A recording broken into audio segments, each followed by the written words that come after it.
Ladies and gentlemen, I'm pleased to announce the processional for the 2017 University of Massachusetts Dartmouth Graduate Degree Commencement Ceremony.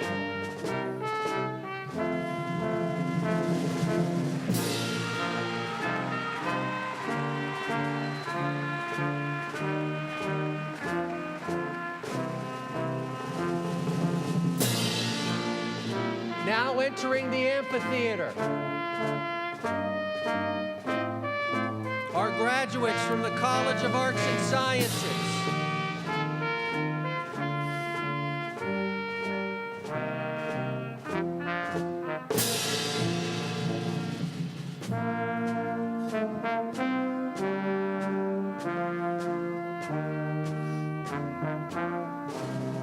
Also entering the amphitheater will be graduates of the Charlton College of Business.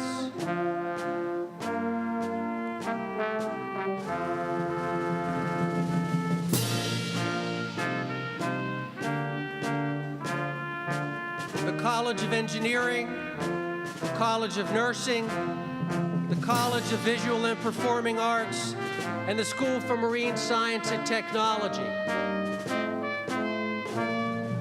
First graduates that you now see entering the amphitheater are the doctoral candidates.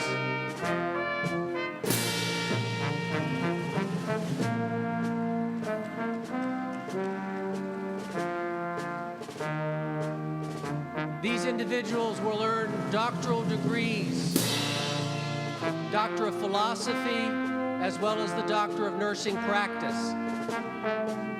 They are being accompanied by their academic advisors.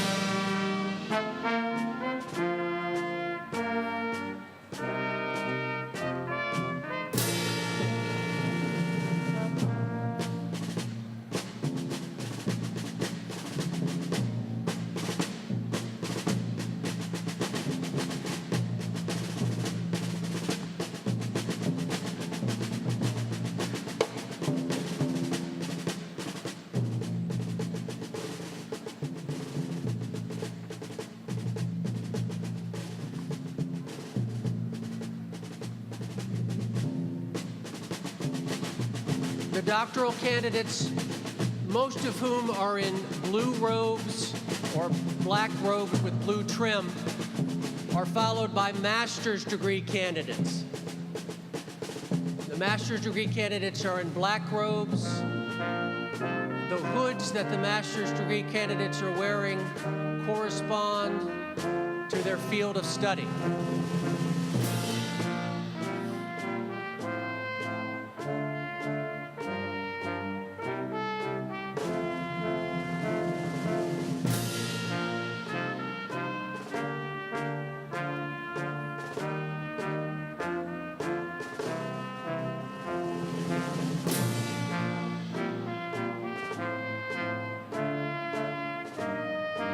Master's degrees this morning will be awarded to students in the following schools and colleges: the College of Arts and Sciences, the Charlton College of Business,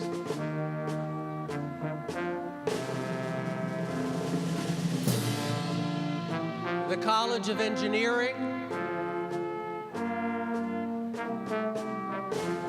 College of Nursing, the College of Visual and Performing Arts, and the School for Marine Science and Technology.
master's degrees this morning will be awarded in the following fields of study: Master of Science, Master of Business Administration,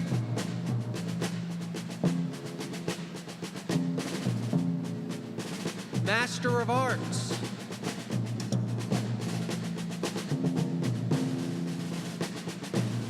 Master of Art Education,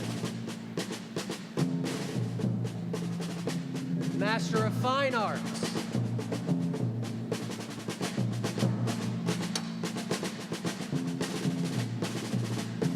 and Master of Public Policy.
The flags that you see entering the amphitheater that are being placed here on the stage behind me are flags that represent each of the university's schools and colleges.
Ladies and gentlemen, please stand.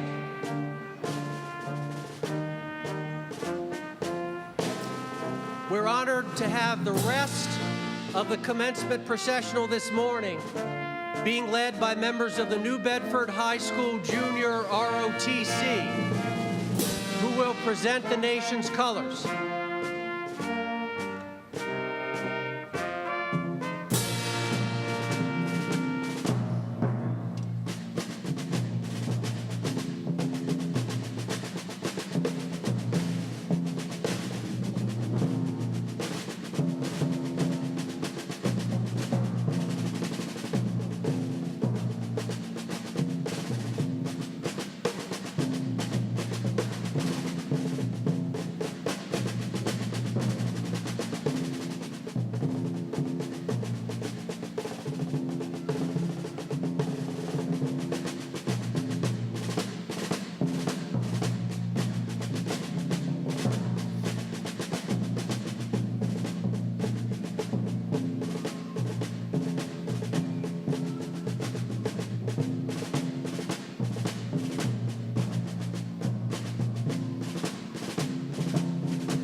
Now entering the amphitheater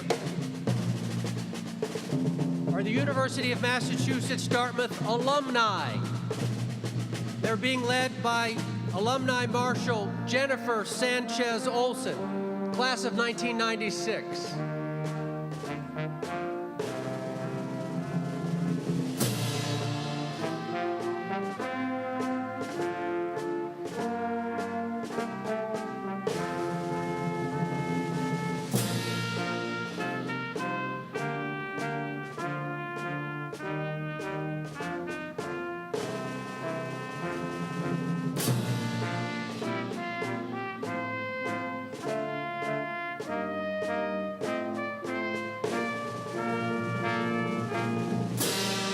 Now entering the amphitheater are the University of Massachusetts Dartmouth faculty.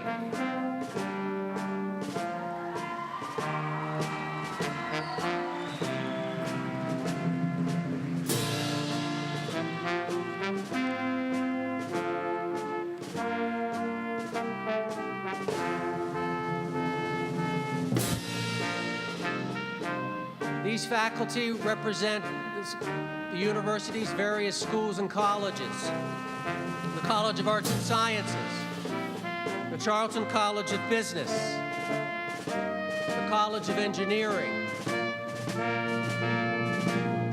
the College of Nursing, the College of Visual and Performing Arts, and the School for Marine Science and Technology.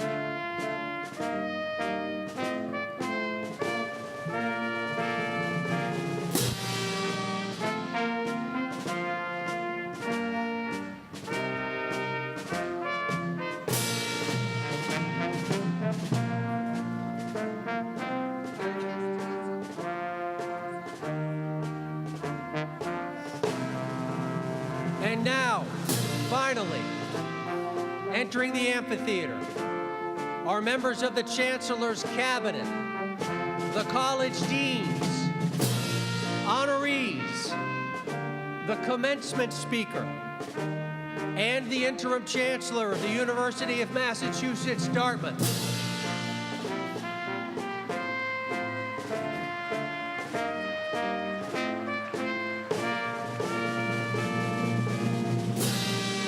All of these persons are being led by our Chief Marshal, Professor Jack Stouter.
Good morning again. For a few more moments, please remain standing. At this time, if you haven't already done so, I would invite you to silence your cell phones. Please now welcome to the podium Courtney Taylor, a Management Information Systems major and member of the class of 2017, who will sing the national anthem.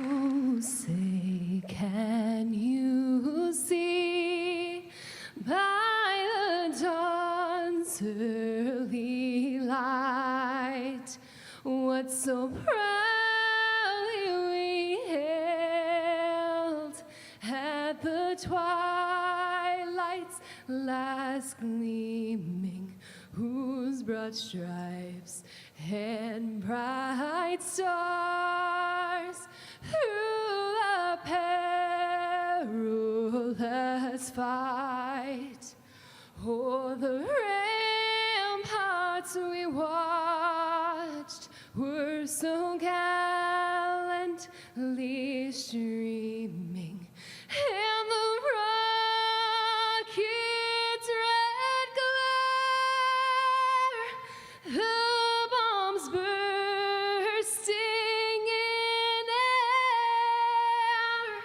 gave proof through the night that our flag was still there. Oh, say, does that star-spangled banner yet wave o'er the land of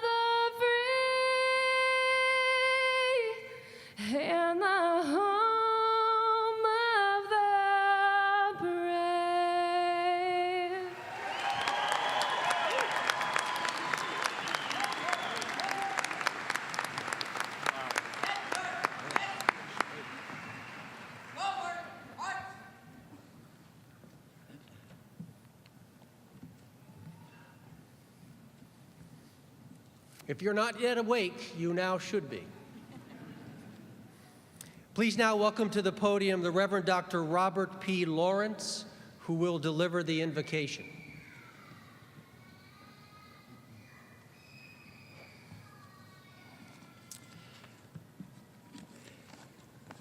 Chancellor Helm, university friends, guests, graduates of the class of 2017. For centuries, the motto in Spain, emblazoned on its flag, was ne plus ultra, nothing beyond. It was believed that the coast of Spain was Land's End. This belief prevailed until Columbus returned from his voyage, and the motto was changed from ne plus ultra to plus ultra, more beyond. This illustration is appropriate for this occasion today, O God, as we seek your mercy in the use of our minds to explore the unknown, to pursue life's mysteries, and to know what we don't know, to see in our world as a plus ultra, more beyond. Our best hope, O Lord, for a better world is to maximize our academic goals in our day-to-day activities that are tests of our character, that encourage us to dream dreams by which we can be used in the continuation of your creative purposes. It's our hope today, O Lord, that our talents and gifts can be summoned by the words of Esther Forbes in her book, Paul Revere and the World He Lived In, when she writes, "Not one man riding one horse on a lonely night, but a symbol of life as he started a ride in which, in a way, has never ended."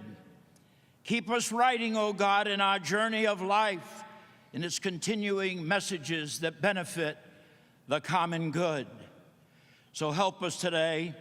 Help us, O Lord, with degree in our hands, to feel the empowerment in thinking your thoughts. Direct us in the use of academic achievements, and encourage us always to seek the acclaim of him who said, "Well done, my good and faithful servants." May we see that our opportunities can offer a light in a darkened world, and what we possess in our academic disciplines, O God, will someday benefit others, but what we are today is ours to expand our human horizons. Plus ultra, more beyond. Peace, shalom, and amen.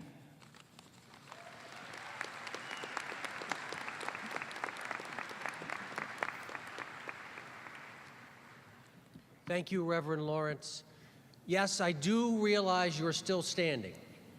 Almost, we're almost there. Members of the class of 2017, faculty and staff, honored guests, family and friends, please welcome to the podium the Interim Chancellor of the University of Massachusetts, Dartmouth, Dr. Randy Helm.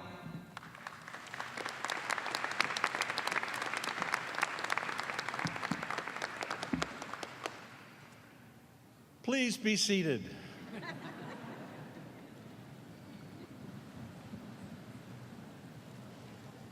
Welcome to the 117th commencement exercises of UMass Dartmouth.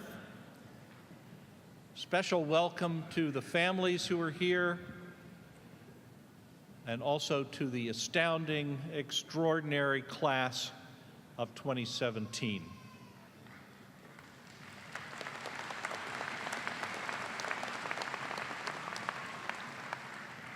You represent the latest fruits of freedom of inquiry, freedom of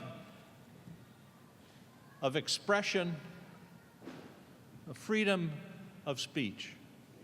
Those are freedoms that are fundamental to our institution, to all academic institutions, to our society. And you represent the latest fruit of that harvest. We're now going to formally open these ceremonies by I will receive the university mace from our Chief Marshal, Professor Jack Stauder, an eminent anthropologist and senior member of our faculty.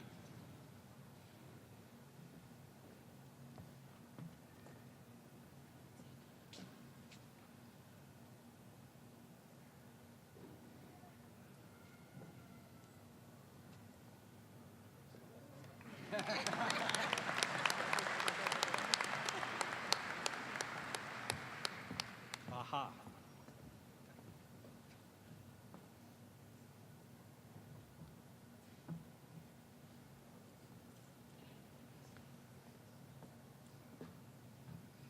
Now, by the authority vested in me by the Board of Trustees of the University of Massachusetts, I declare the 117th commencement exercises of the University of Massachusetts at Dartmouth to be officially open.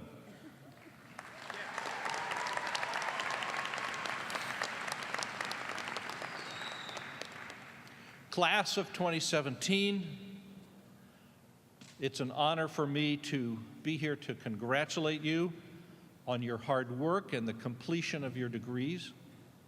There are more than 2,000 members of the class of 2017, both graduates, as you are, and undergraduates who will graduate later today. You come from 229 Massachusetts communities, 20 states, and 29 countries.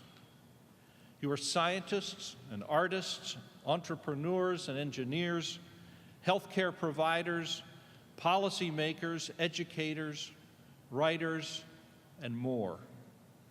You are all lovers of learning and discovery. And I know that you would not be equipped with the passion, curiosity, intellectual capacity, and drive unless you had friends, parents, spouses, children, or others who supported you, inspired you, and motivated you. So I would ask now for all of you who are receiving degrees to rise and join me in applauding your support system, those who helped you get here and who have stood behind you every step of the way.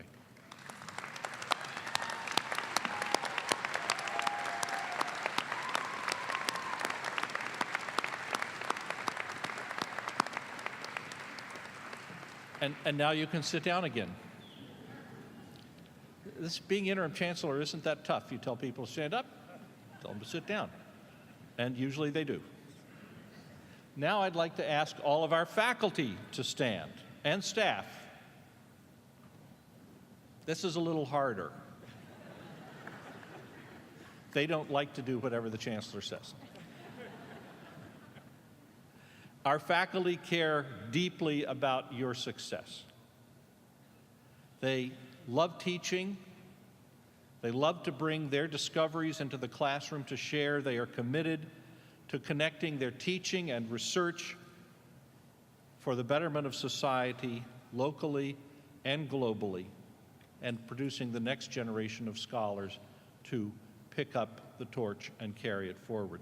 And our staff also care deeply about your success, and they take pride in the roles they play as advisors and counselors, problem solvers. They house and feed students. They work to keep them on track. They strive to keep them healthy and safe. So students, please join me in thanking and saluting the faculty and staff of our university.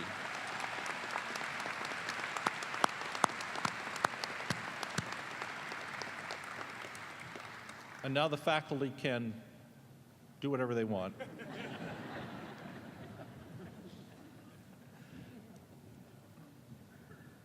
In a few weeks, I will be commencing from UMass Dartmouth as well, and we will welcome a new chancellor.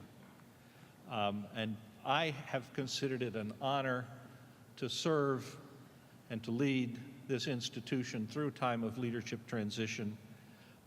And I know that Dr. Robert Johnson, your chancellor-elect, when he arrives, is going to set a new course for the university that will involve the thoughts and the ideas of our faculty and staff and our graduates.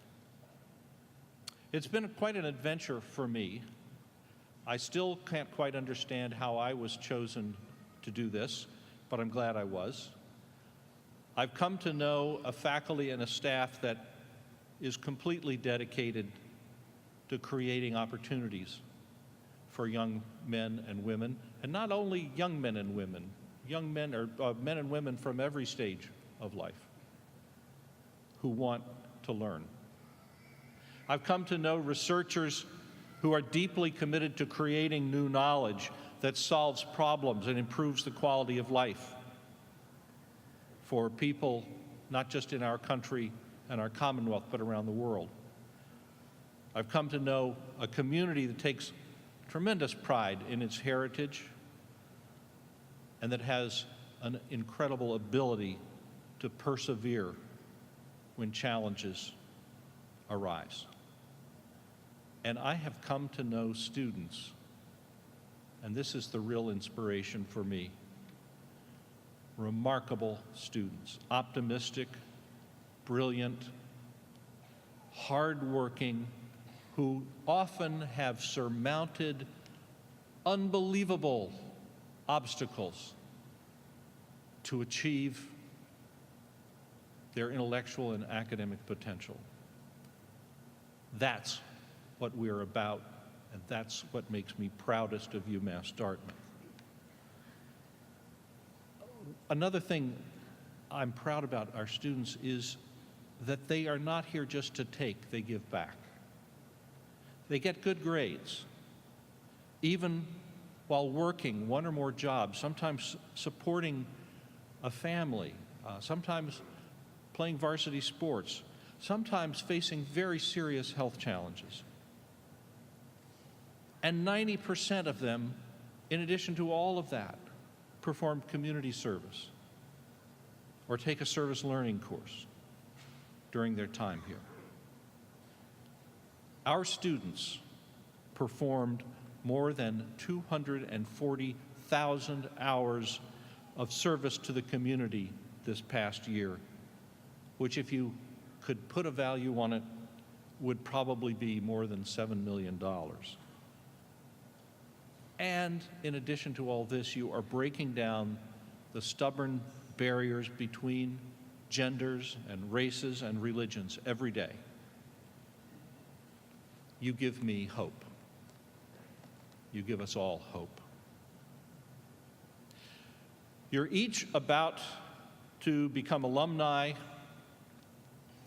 joining the network of 50,000 Corsairs around the world who are doing extraordinary things. I would like all of our alumni who are present to stand and be recognized.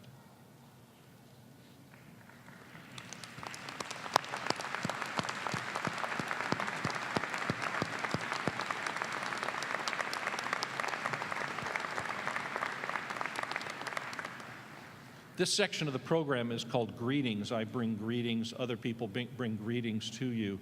I do have some special greetings that I will share very briefly. I got this in the form of letters from many parents who have people receiving degrees today. And they wanted you to know that you are always welcome back in their home. If you just go on Airbnb,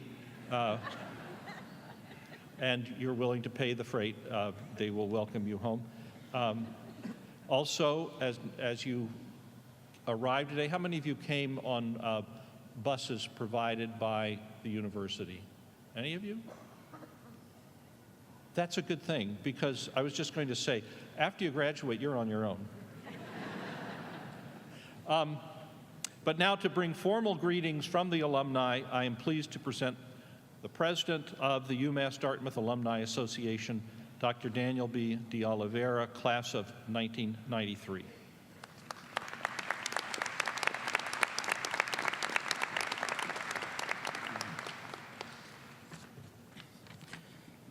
Congratulations, members of the class of 2017. You did it. On behalf of the UMass Dartmouth Alumni Association, I applaud you for reaching this very important milestone in your life.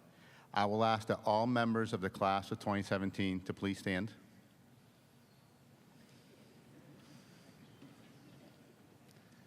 I know, everybody's getting sick of standing. Now, I will ask that all other UMass Dartmouth alumni present here to also stand to bear witness. Okay, you will now bear witness to the induction of the class of 2017 into the Alumni Association. Class of 2017, as you embark on the next phase of your life, always remember you will always be more than one of 50,000 alumni worldwide. You will be connected, and you will count on this connection wherever you may go. Your journey will take you many places. Remember your days here at the university, at the UMass Dartmouth University, for these are the memories that will definitely last a lifetime.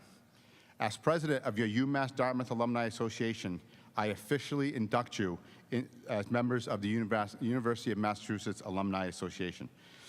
I encourage you to maintain your relationship with your fellow alumni, with your alma mater, and to be an active participant in the UMass Dartmouth Alumni Association. As an active member, each and every one of you will do your part to make the University of Massachusetts Dartmouth stronger. Again, on behalf of the entire University of Massachusetts Dartmouth class of 2017, our community has just grown. We welcome our newest members, each and every one of you, to our alumni family. Congratulations. You may be seated.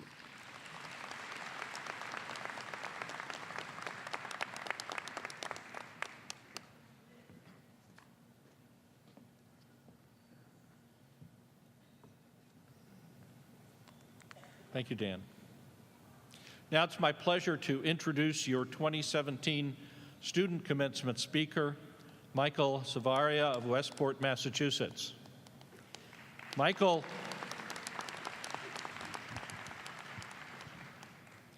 is receiving a doctoral degree in educational leadership and policy studies. His fourth degree earned from the University of Massachusetts, Dartmouth.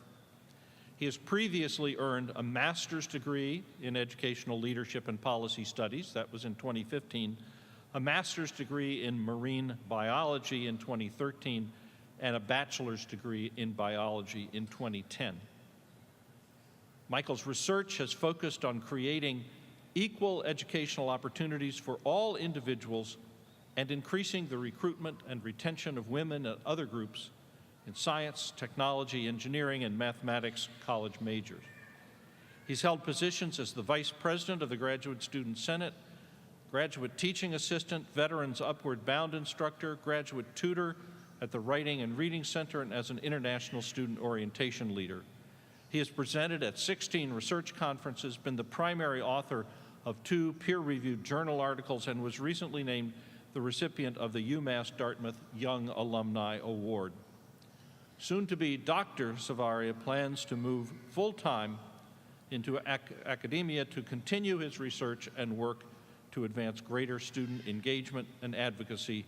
So please welcome your 2017 student commencement speaker.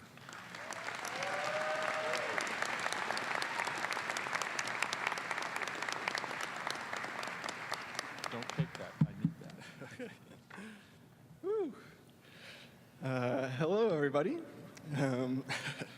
So, I have been enrolled full-time at UMass Dartmouth for the past 11 years. This will be my 4th graduation from here. Bachelor's, 2 masters, and now my PhD. I challenge anyone to have a longer course history on coin than me.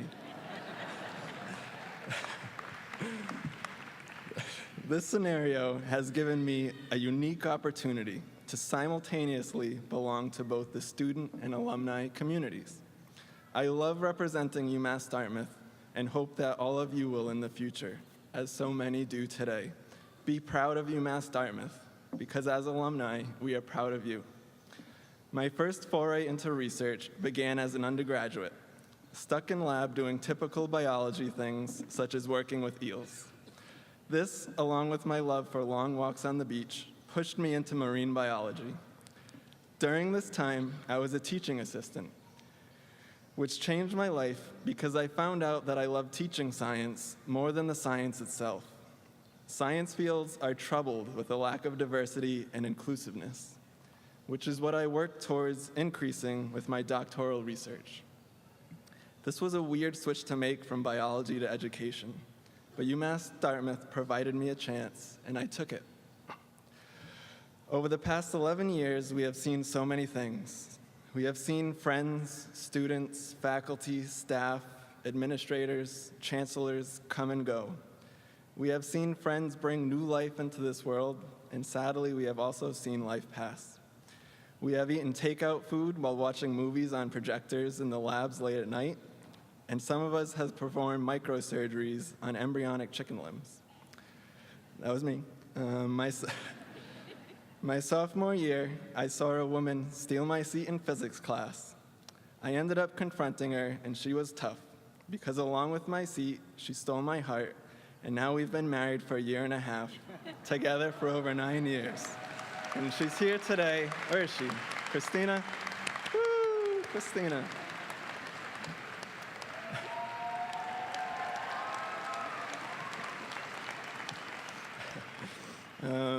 She's also twice over an alumni at UMass Dartmouth as well. We have seen amazing feats accomplished by the students at UMass Dartmouth, from forming a world record snowball to peering into the depths of black holes. We have attended Chinese New Year celebrations, Indian Diwali events, res barbecues, history club field trips, philosophy club and Asian Student Association movie nights, gaming society tournaments, political forums, volunteer outreach events, and so much more. We discovered the cleanest bathrooms on campus are always the ones on the 3rd floor of the Foster building. I wonder why. We have created so many friendships with people from around the world. We have seen our community join together during difficult and trying times to build and support each other. UMass Dartmouth has shown me a great deal over the years, and I know it has shown each of you just as much. Graduate degrees are a hard-earned rarity in the world. As graduate students, we faced immense amounts of stress. We spent so many sleepless nights in panic about the status of our research, worrying if we will ever finish. We found ourselves in severe doubt, asking, how did I get to this point? Did I really do anything important? I know I did. Do I deserve to be here? But we do belong to be here. We all deserve to be here from the incredible work that we have done. We must use this experience, the good and the bad, to better ourselves, and now to better the continuous set of future students. We have all worked to our limits. We have pushed the boundaries of knowledge. We have moved the world through new interpretations, new meanings, and new purposes. We cannot stop pushing the limits. We cannot stop thinking, learning, and challenging what we know. We cannot stop fighting to make a better world. The Commonwealth of Massachusetts has invested a great deal of resources into all of our successes. Take a moment to think about the reason why you worked for your degree. What was the purpose for you to dedicate your time, money, and effort? Now we are finished. What will you do? Continue on with education? Search for a career? Regardless of your field, you now hold a great deal of power and respect, representing the face of academia. How will you use that power? How can we use our skills to better the communities and societies around us? 11 years here, the most important thing I have learned is the power of my own voice. We have learned how to learn and how to think, and we now must use that to speak. Never fall into someone else's path or what someone thinks is best for you.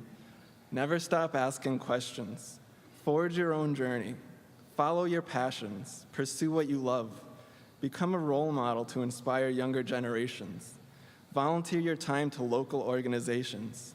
Remember the sense of community that UMass has provided and build that support system outside of campus. If we want society to be better, we need to get involved and work towards it. We are important in this world. We are essential. Embrace your power and share it. I'll leave you with the words of one of the greatest teachers that I had throughout my life, Mr. Feeney. Believe in yourselves, dream, try, do good. Thank you, UMass Dartmouth. I love you all.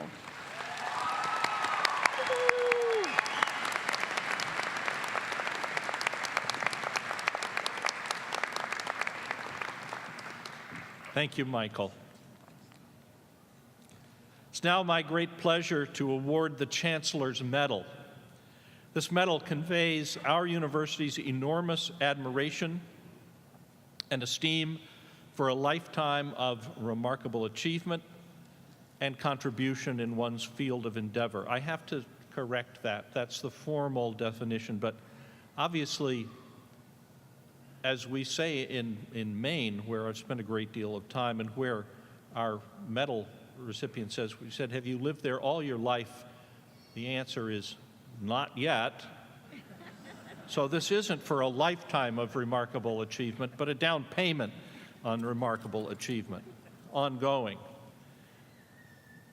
The recognition is also meant to call attention to the individual as an outstanding role model for our graduates, to exemplify what you, the members of the class of 2017, can accomplish over your careers. In honoring this individual, we are saying to you, the class of 2017, here's a person who has used her talent and her education to change lives. So let me ask Provost Mohammed Karim to join me at the front of the stage to greet our honoree, and Dr. Jeanette Riley, Dean of the College of Arts and Sciences, please escort Jennifer Finney Boylan, author and LGBT activist, to the front of the stage.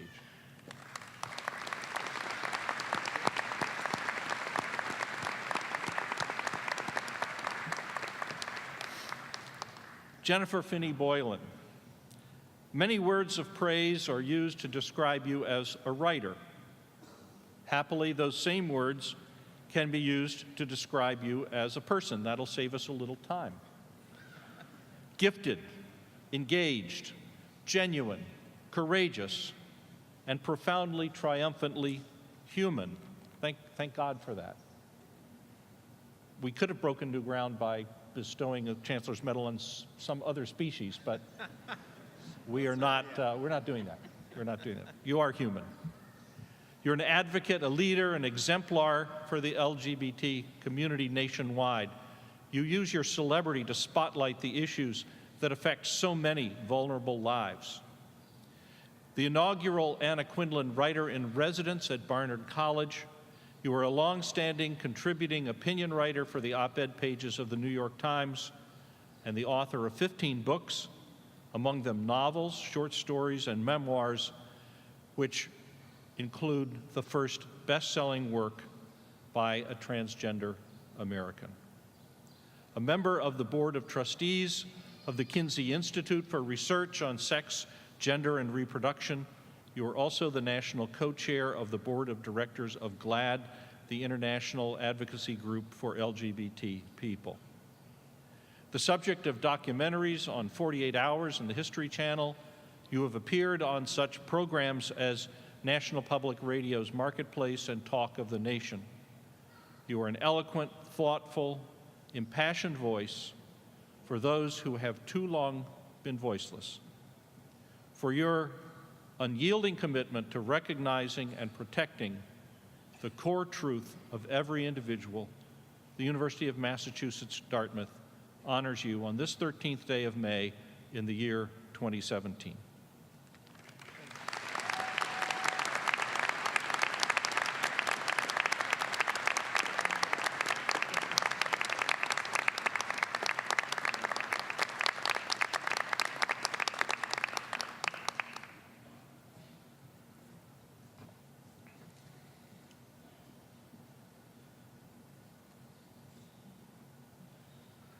Now, my great pleasure to confer the highest recognition that can be given by our university, the honorary degree. Honorary degrees are awarded in higher education to recognize outstanding individuals whose lives and body of work exemplify the values that we honor and hold dear. This recognition is meant to call attention to the individual as an outstanding model for you, another outstanding model, and the honorary degree recipient exemplifies, again, what you may strive to accomplish during the course of your career. So now, would Dean Jeanette Riley of the College of Arts and Sciences please escort the honoree Cecilia Conrad to the front of the stage, and will Provost Mohammed Karim please come to the podium for the reading of the honorary degree citation. Cecilia Conrad, highly esteemed Managing Director of the MacArthur Foundation. Throughout your life, you have used your own creative spark to discover and kindle the creative spark in others. An academic luminary, you left indelible imprints on the students and institutions you served in your work as an economic professor and college dean. Named California's Carnegie Professor of the Year in 2002, you pursued issues that were intensely meaningful to you, initiating positive discussions about the value of a liberal arts education, nurturing collaboration between the arts and sciences, and working with academic departments to improve the campus climate for diversity. In your academic research, you focused on the efforts and effects of race and gender on economic status, your work appearing in both academic and journal publications. You directed a mentoring program on the status of minority groups in the economics profession.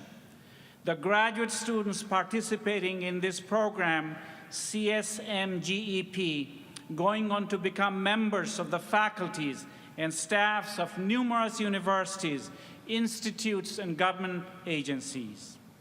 Past president of the National Economics Association and of the International Association for Feminist Economics, you have made immense contribution to your field. In your current position, you select the 12-person group of subject matter experts who monthly nominate a small number of potential MacArthur Grant recipients from fields as diverse as agriculture, music, and theoretical physics. This is a task for which you are eminently equipped. You are a remarkable woman searching for remarkable people doing remarkable things. At the helm of the MacArthur Foundation, you lead the way in identifying and inspiring the minds that, in your own words, are able to produce something new, ask new questions, and connect seemingly unconnected things. You have pledged to expand awareness of the fellowship in the population, especially amongst young people of color, to show that myriad possibilities exist for original thinkers to seize and to bring to dazzling fruition for the benefit of the human family. Because with intellectual vitality and passionate commitment, you continue to find and foster the promise in others, thereby enriching and advancing our society, the University of Massachusetts Dartmouth takes great joy in conferring upon you the Doctor of Humane Letters honoris causa on the 13th day of May in the year 2017.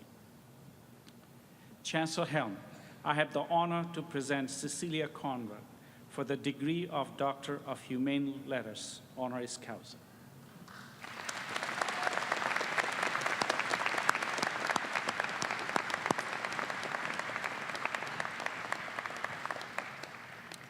Cecilia Conrad, by the authority vested in me by the Board of Trustees of the University of Massachusetts, we confer upon you the degree of Doctor of Humane Letters honoris causa and in accordance with the usual custom and in token of our great esteem, we award you this diploma and invest you with the hood of a Doctor of Humane Letters. Congratulations.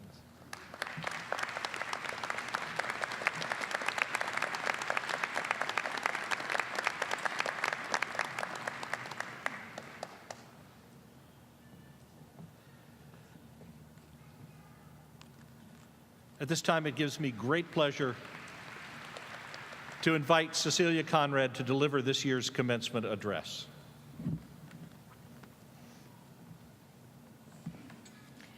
Good morning. I am honored to be a recipient of this honorary degree. And this is a particularly special moment for me to stand at the podium because it's only the second time I've given a commencement address. The first was in 1972 at my high school graduation in Dallas, Texas. Our principal was a little worried about what I was going to say because I had a reputation as a maverick, so he prepared text for me and asked that I could tinker with it, but I needed to share the final version with him. So I spent the last 2 weeks of my senior year avoiding the principal. And I managed to get up to the podium without him having seen the text ahead of time. Now, I don't really remember what I said, and I don't think it was particularly scorching or tricky. But I do remember that I thanked our teachers. And I know that we've already recognized them, but I want to take a moment again to recognize the faculty who have served as mentors, editors, teachers to those receiving graduate degrees today.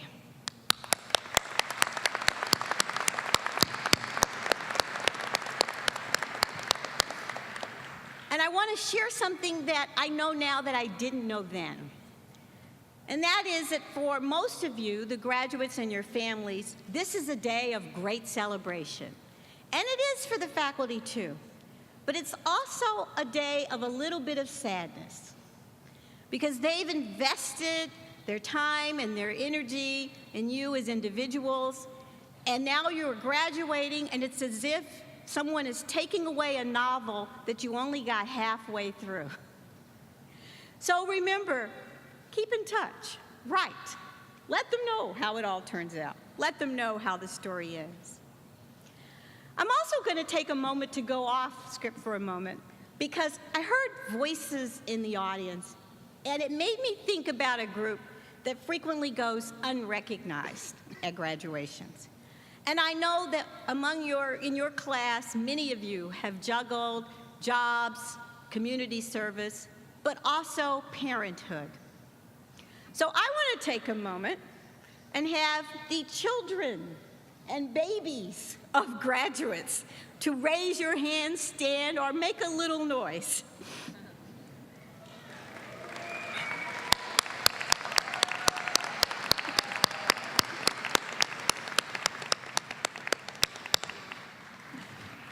I know you've had to share the attention of your parents with their academic work, and so you deserve a special thanks as well. Now, I am pleased to say that my remarks today did not have to be reviewed by Chancellor Helm. He made no attempt to suppress my creativity, as Mr. Hayes did many years ago. And that's a good thing, because creativity is the subject of my brief remarks to you this morning. And I'll begin by telling you a little bit of the story about how I came to lead the MacArthur Fellows Program, a program that encourages creativity. How many of you are familiar with the MacArthur Fellows Program? Some of you are, good. This is a unique program. Each year, through a rigorous process, we identify 20 to 25 exceptionally creative individuals who show the promise of continued creativity into the future. And they are recognized with a MacArthur Fellowship, a fellowship that provides $625,000 spread over 5 years, no strings attached. You can spend the money however you like. No strings attached. Now, the tricky thing about this fellowship is that you cannot apply for it, and you don't even know that you've been nominated. Just once a year, someone, and now that's me, makes a phone call, and you answer your phone, and I say something like, "Are you someplace you can have a confidential conversation?" or "Are you driving on the freeway? Please pull over to the side." I had to do that last year. And I tell you that you've just won this fellowship. So now imagine for a moment that you are me. And it's 12 years ago, and you're sitting at your desk, and the phone rings, and a voice on the other end says, "I am Dan Sokolov, director of the MacArthur Fellows Program." My heart skipped a beat. Like many others, I have fantasized about getting this phone call. And I started thinking rapidly, how should I respond? Because my next words could become history. But before I even exhaled, the voice said, "I am not calling you to tell you that you've got the fellowship." Talk about bursting my bubble. But even though Dan wasn't calling to tell me that I had received a MacArthur Fellowship, he was offering an opportunity that changed my life. He invited me to be on the Secret Selection Committee, an amazing group of people from different disciplines who make the final recommendation of fellowship winners. For the next 5 years or so, 4 times a year, a very large box would arrive at my home packed tightly with files, books, CDs, and this will tell you something, VHS tapes, and exhibition catalogs, samples of the work of the exceptionally creative people that we were looking at as possible fellows. Not only was this inspiring and uplifting, but it was also an incredible interdisciplinary education. And it opened the door for me for a new type of engagement with my colleagues in other disciplines. I could walk into a colleague's office in the English department and see a copy of a play by Susan Laurie Parks on her desk. And this was before Susan Laurie Parks was even known or had a Broadway program. And say to her, "Oh, Susan Laurie Parks, she's really good." And my colleague looked, how does an economist know about a playwright? Or I could walk down the street with my colleague in physics and say to him, "You know what I've been thinking a lot about lately?" And he said, "What?" And I said, "Quantum computing." He looked at me as if it was the weirdest thing he'd ever seen. But by opening that door to conversations with my colleagues, it gradually led me into taking a new role in the faculty, one where I felt more confident speaking up at faculty meetings and proposing solutions to old problems. And the next thing I knew, I was the dean. When my time on the committee came to an end, I said to Dan Sokolov, "Someday I want your job and your apartment." He had a really great apartment, but I don't have that. I do now have his job. And as I've said, the MacArthur Fellows Program is unique. We make few restrictions as to discipline or domain. We are very secretive. Each year we call those 25 fellows and tell them they've received it. In the 36 years of the program's existence, we have named over 900 fellows. And they come from every field of human endeavor imaginable. In nursing, we have Sarah Kagan, who's a nurse who's transformed the way we care for the elderly with cancer. In business and healthcare delivery, we have Jeffrey Brenner, someone who has used big data to really focus attention on hot spots where primary care and emergency services are most needed, driving down the cost overall of healthcare provision.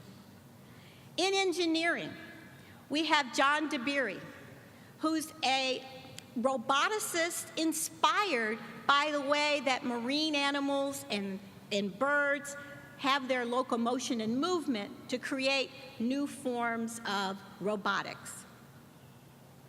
In the visual and performing arts, we have Mark Bradford, who is this year representing the U.S. at the Venice Biennial, and we have Lin-Manuel Miranda, famous for Hamilton.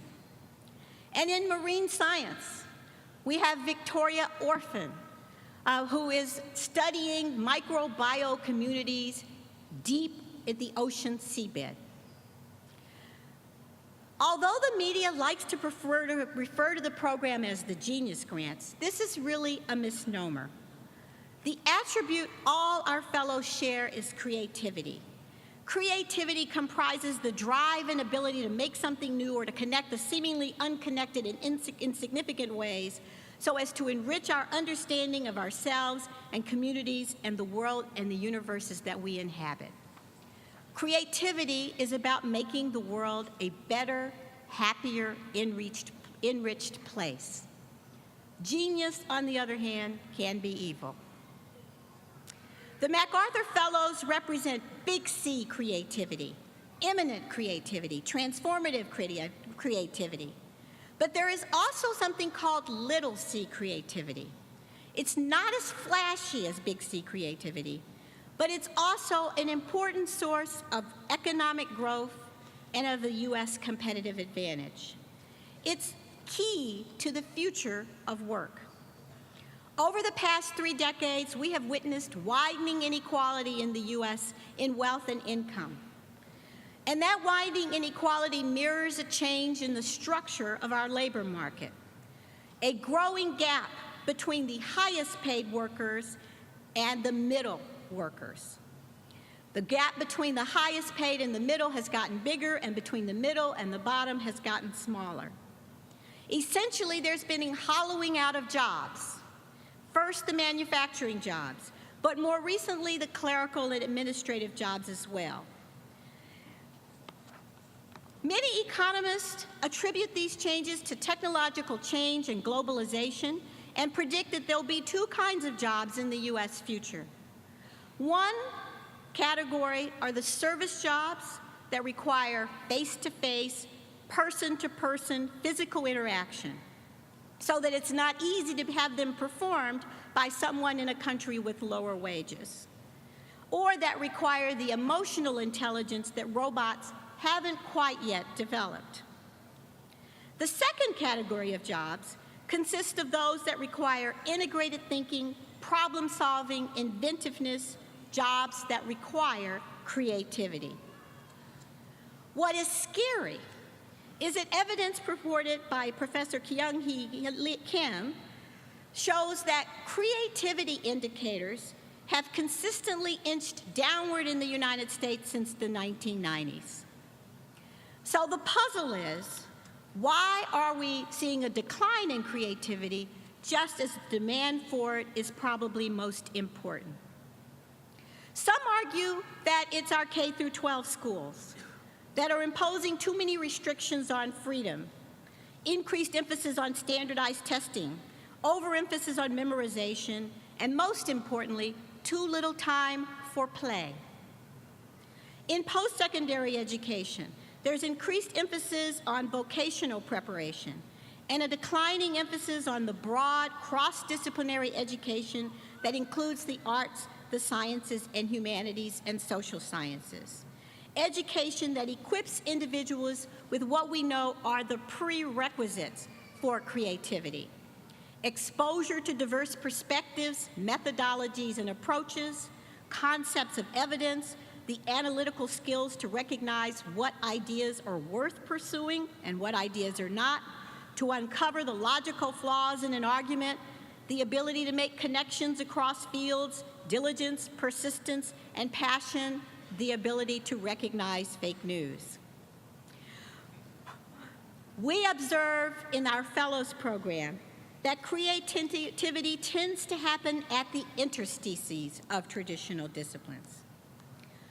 As future business and education leaders, You can construct environments in which creativity thrives, or environments in which it thrives or perishes.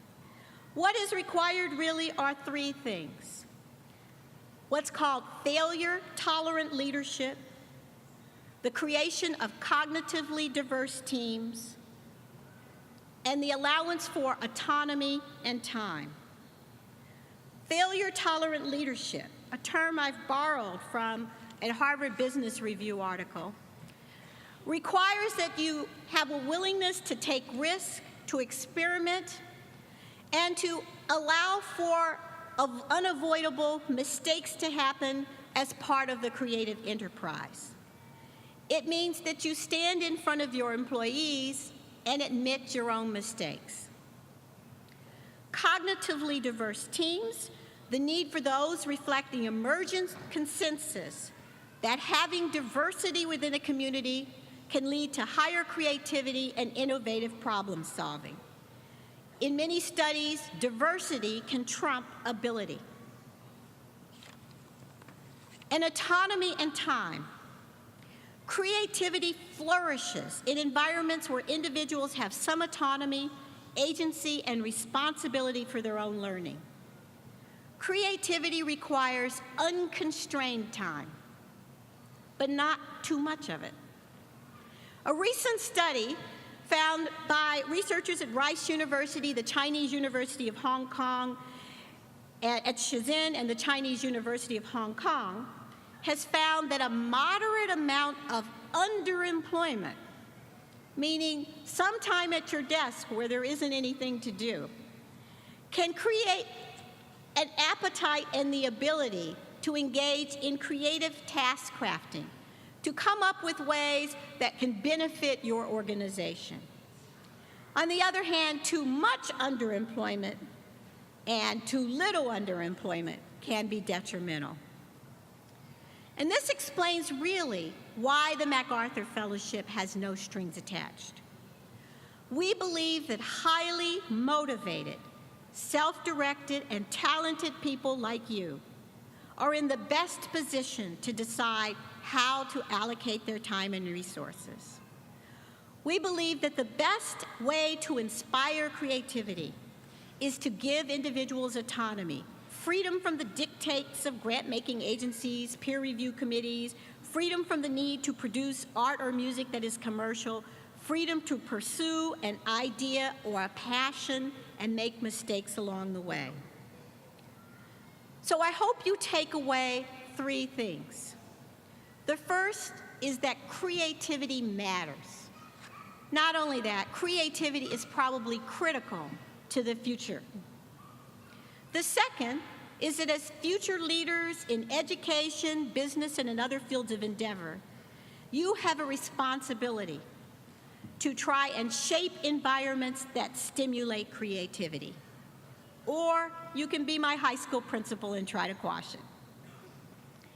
And the final thing that I hope you remember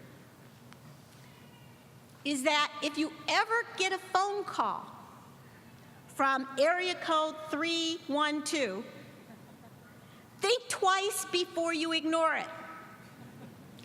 It could be a fundraising call from the Democrats or the Republicans, or maybe, just maybe, it is a call that will change your life. As the immortal Fats Waller says, one never knows, do one. Thank you.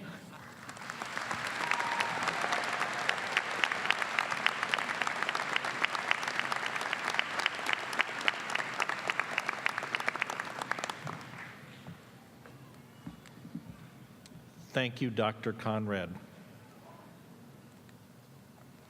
I don't think I've ever heard a commencement address that ended with Fats Waller.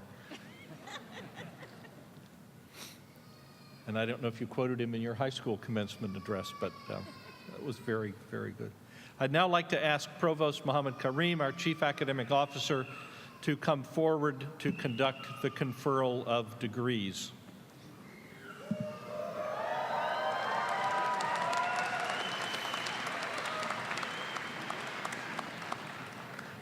Following long-standing tradition, We award doctoral degrees first, and after all of the names of the doctoral candidates have been read, we will confer the degrees upon this group. Associate Provost for Graduate Study, Tesfaye Meresi, please come forward to present the candidates for the Doctor of Philosophy and the Doctor of Nursing Practice degrees.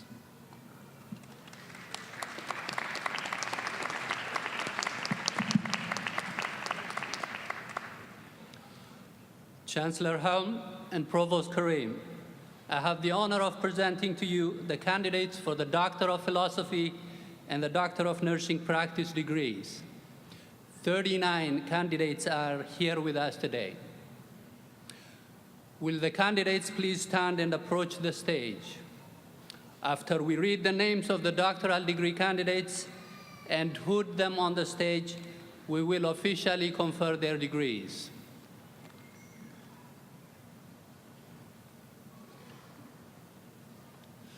The first candidates are from the College of Engineering. Dean Robert Pegg, please come forward to join each dissertation advisor for the hooding of the candidates.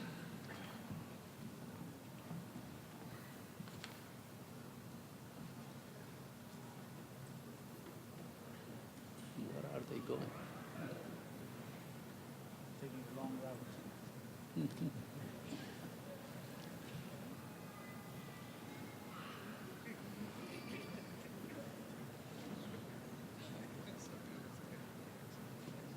They're running away.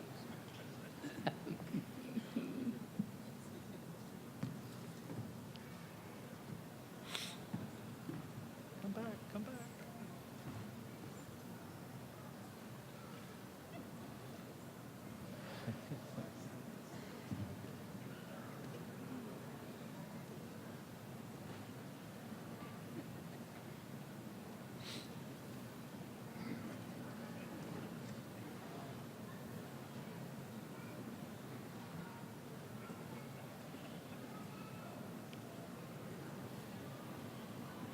Vijay P. Buminatal, please come forward to receive the PhD in Biomedical Engineering and Biotechnology. Professor Tracy Ferreira will assist in the hooding. The title of Vijay's dissertation is Zebrafish as a Research Model to Address Cell Differentiation, Tissue Patterning, Biocompatibility of Novel Biomaterials, as well as drug release and tissue response.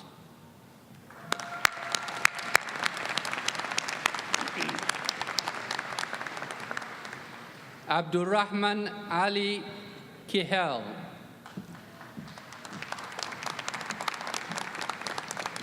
Please come forward to receive the PhD in Biomedical Engineering and Biotechnology. Professor Christopher Brigham will assist in the hooding. The title of Abdurrahman's dissertation is Production, Degradation, and Modeling the Degradation of Microbially Synthesized Polymer, Impact on Mechanical Stability and Medical Applications.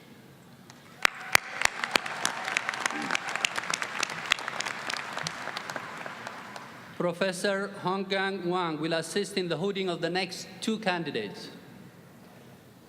Jinfang Huang, please come forward to receive the PhD in Electrical Engineering with Computer Engineering option.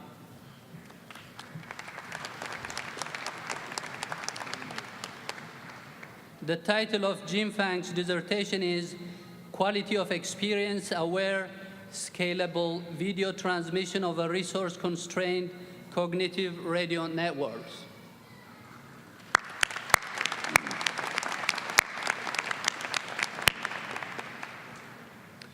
Joyang Jiang, please come forward to receive PhD in Electrical Engineering with Computer Engineering option.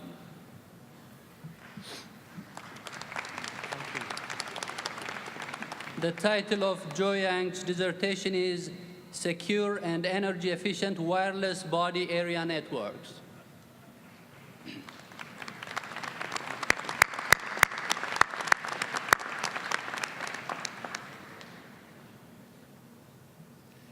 Benjamin Roy Weil, Please come forward to receive the PhD in electrical engineering with computer engineering option. Professor Paul Fortier will assist in the hooding.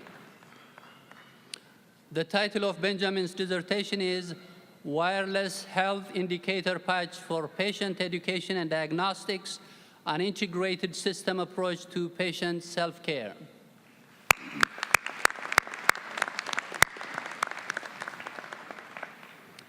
Christopher Louis Breston, please come forward to receive the PhD in Engineering and Applied Science.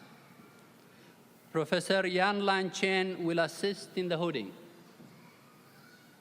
The title of Christopher's dissertation is Simultaneous Empirical Interpolation and Reduced Collocation Method for Nonlinear Steady-State Partial Differential Equations.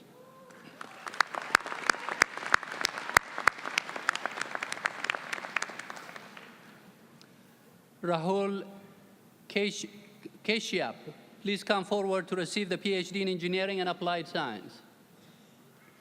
Professor Robert Fisher will assist in the hooding. The title of Rahul's dissertation is Simulations of Type 1a Supernova.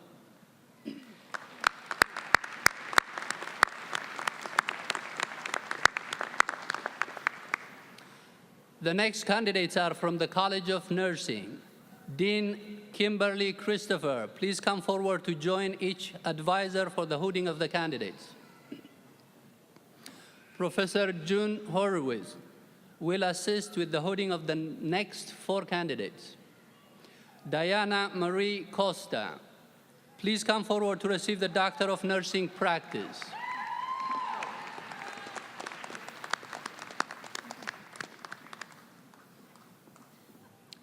The title of Diane's capstone project is Testing an Educational Program Increasing Registered Nurses' Knowledge, Delivering Dementia Care to Individuals with Mental Illness.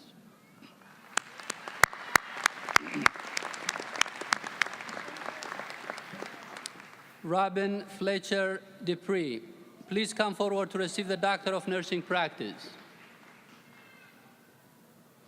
The title of Robin's capstone project is The Effect of an Antibiotic Stewardship Program on Nurses' Attitudes and Current Practices in Long-Term Care.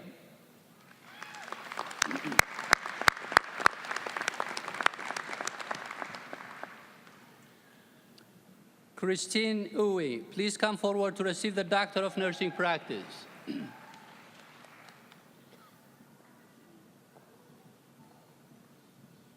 The title of Christine's capstone project is A Comparison of Quality of Life of Women Receiving Botox and Best Medical Management and Women Receiving Best Medical Management Only for Chronic Migraine Headaches.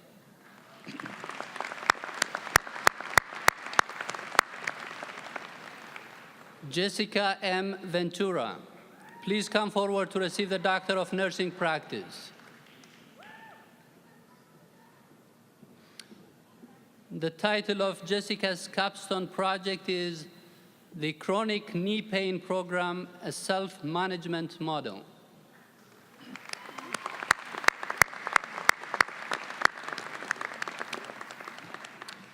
Professor Christine Gadboy will assist in the hooding of the next 2 candidates.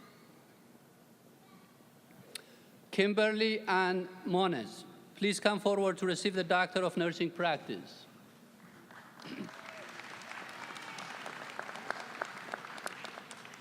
The title of Kimberly's capstone project is The Use of Reiki to Decrease Anxiety in Adults in Medication-Assisted Treatment.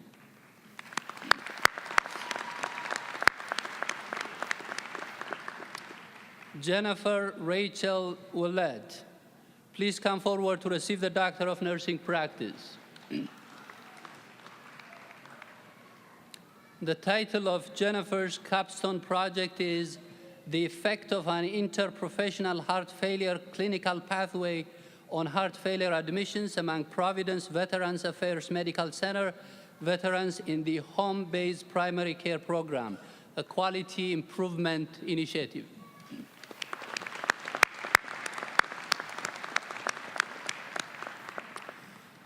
Professor Mary McCurry will assist in the hooding of the next 8 candidates. Diane Doris Forbes Blyer, please come forward to receive the Doctor of Nursing Practice. The title of Diane's capstone project is Implementation of an Educational Program to Examine Nurses' Attitude Towards Death and Caring of End-of-Life Care for Veterans and Non-Veterans.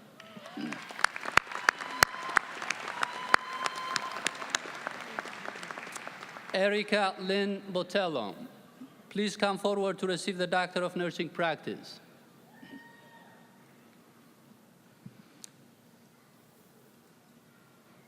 The title of Erica's capstone project is Expanding the Horizons, an educational program on palliative care.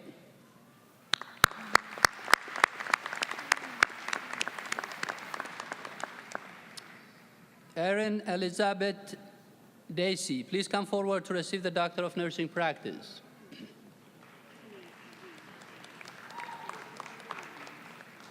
The title of Erin's capstone project is Delirium Monitoring in the Critical Care Setting.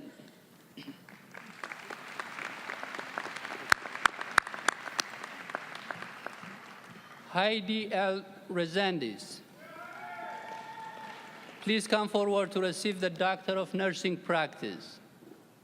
The title of Heidi's capstone project is Geriatric Home Care Education for the Nurse Practitioner, a focus on the treatment and intervention for depression, dementia, and delirium.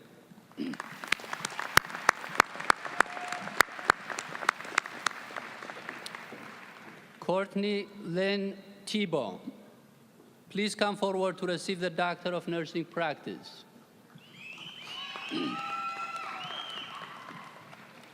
The title of Courtney's capstone project is Falling for Teachback, Fall Prevention Using the Teachback Method.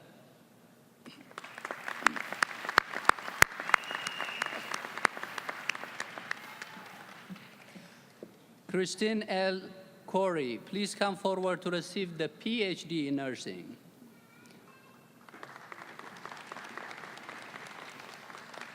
The title of Christine's dissertation is Predictors of Psychological Outcomes in Former Family Caregivers of People with Dementia.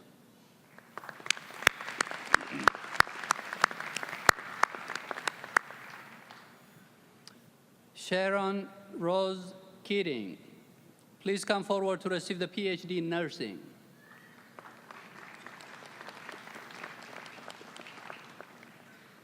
The title of Sharon's dissertation is Text Messaging as an Intervention for Weight Loss in Overweight and Obese Emerging Adults.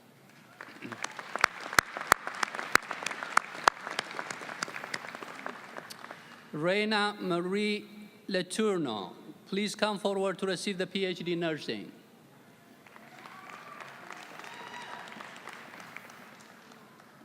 The title of Reina's dissertation is The Effect of Transition to Practice Programs on Self-Assessment of Newly Licensed Registered Nurses, Confidence in Quality and Safety, Knowledge, Skills, and Attitudes Attainment in the Hospital-Based Setting.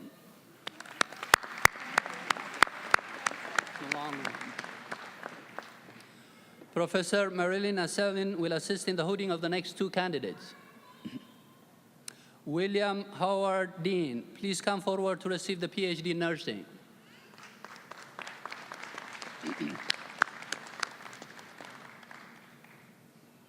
The title of William's dissertation is Transitioning to Concept-Based Teaching, a Qualitative Descriptive Study from the Nurse Educator's Perspective.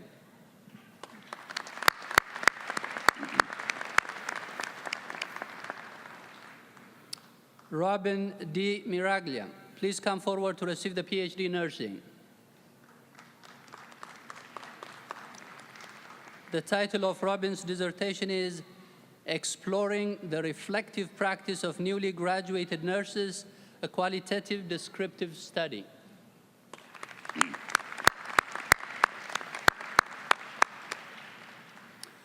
Marva V. Foster,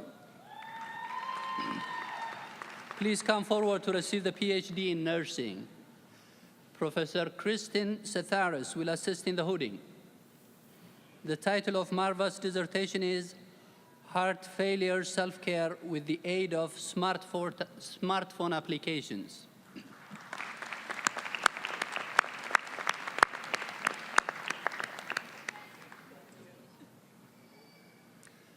The next candidates are from the School of Marine Science and Technology.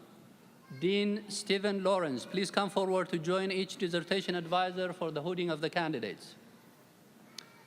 Diana Teresa Barrett, please come forward to receive the PhD in Marine Science and Technology. Professor Tara Ryanimi will assist in the hooding. The title of Diana's dissertation is Effects of Abiotic Stressors and Soil Microbiota on the Zonation of Dune Plants.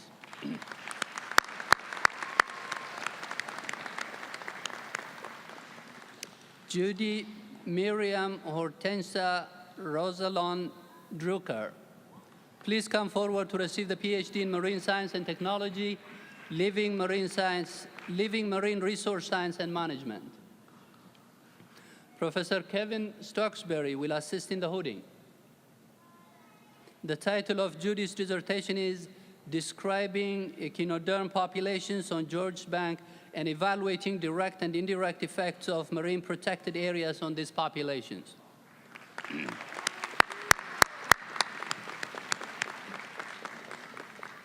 The next candidates are from the College of Arts and Sciences. Dean Jeanette Riley, please come forward to join each dissertation advisor for the hooding of the candidates. Sonia Bali, please come forward to receive the PhD in Biomedical Engineering and Biotechnology. Professor Robert Drew will assist in the hooding. The title of Sonia's dissertation is Effect of Domestication on Competitive Behavior and Associated Gene Expression.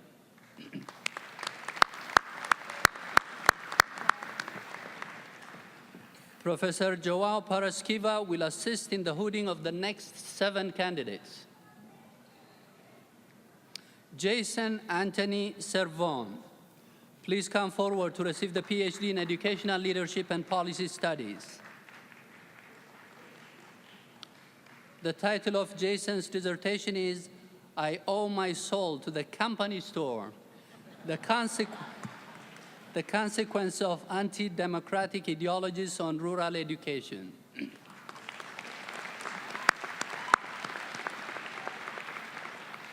Margaret J. Driscoll, please come forward to receive the PhD in Educational Leadership and Policy Studies.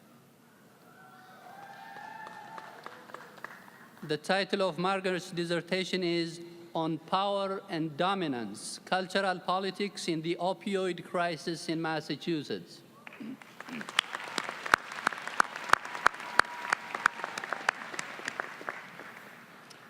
April Marie Lavoie, please come forward to receive the PhD in Educational Leadership and Policy Studies.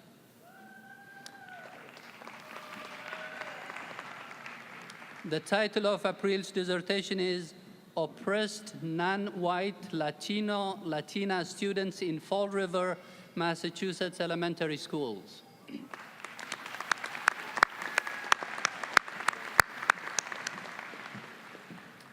Henry Opong, please come forward to receive the PhD in Educational Leadership and Policy Studies. The title of Henry's dissertation is Ideology, Coloniality, and Disability, Challenging the Oppressive Labeling of Differences.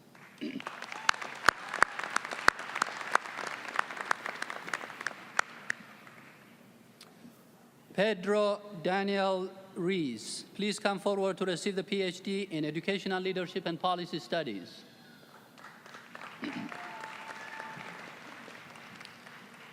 The title of Pedro's dissertation is The Real Colors of Coloniality, the Open Veins of the Achievement Gap.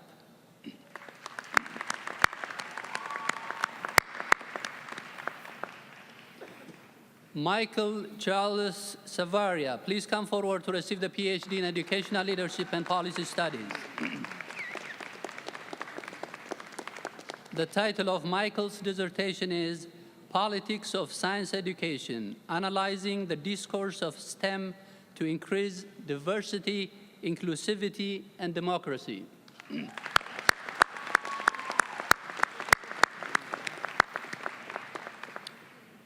Tobias M. Stapleton, please come forward to receive the PhD in Educational Leadership and Policy Studies. The title of Tobias's dissertation is The Effect of Specific Admission Devices, such as the Graduate Management Admissions Test on MBA student populations.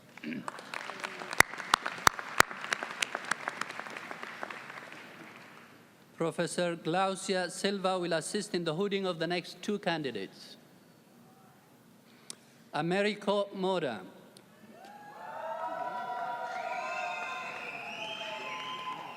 Please come forward to receive the PhD in Luso-Afro-Brazilian Studies and Theory.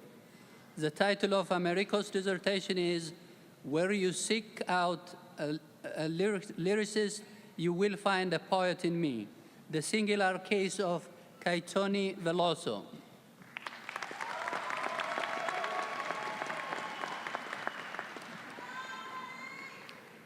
Christian Soares, please come forward to receive the PhD in Luso-Afro-Brazilian Studies and Theory. The title of Christian's dissertation is The Noticing Hypothesis and the Teaching and Acquisition of Mutually Intelligible Language, the Acquisition of Portuguese Pronunciation by Spanish Speakers.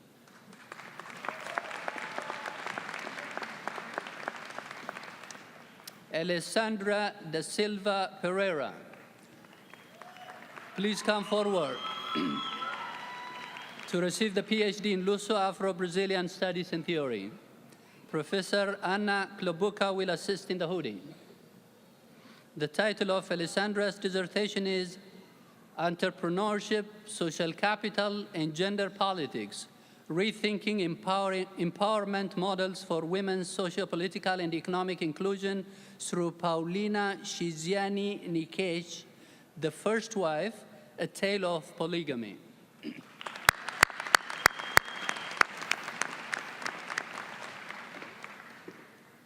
James Patrick Berg, please come forward to receive the PhD in Mathematics Education. Professor Chandra O'Reilly will assist in the hooding. The title of James' presentation is Case Study in Mathematical Playfulness in an Adult Mathematics Classroom Setting.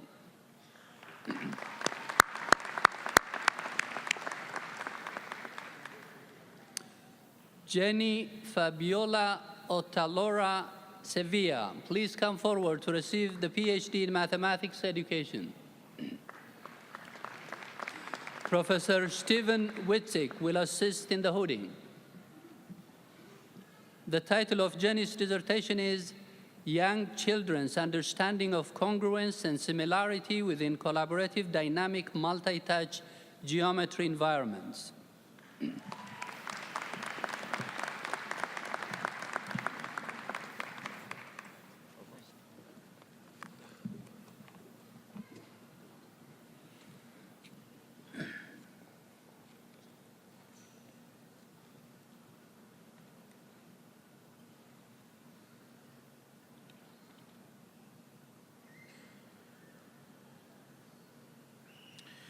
Would the doctoral candidates please rise?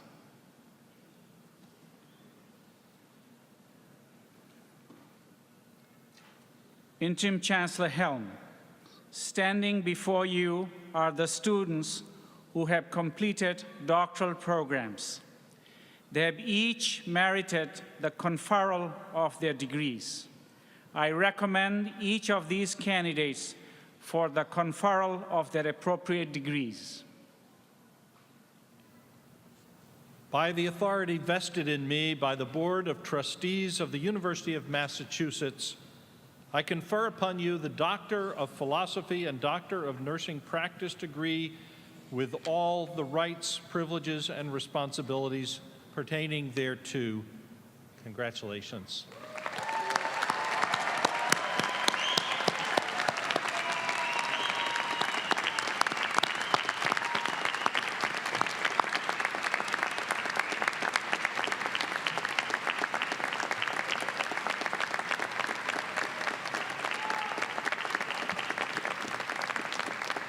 This was the largest class ever for UMass Dartmouth.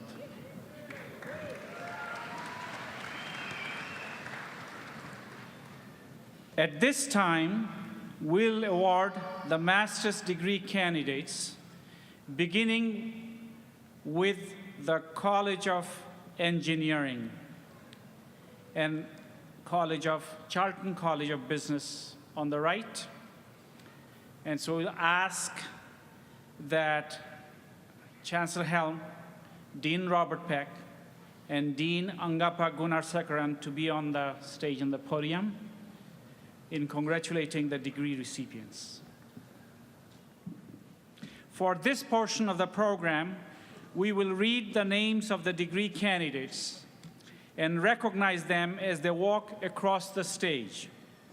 We will invite representatives of the faculty to join us at the side of the stage in giving congratulatory handshakes.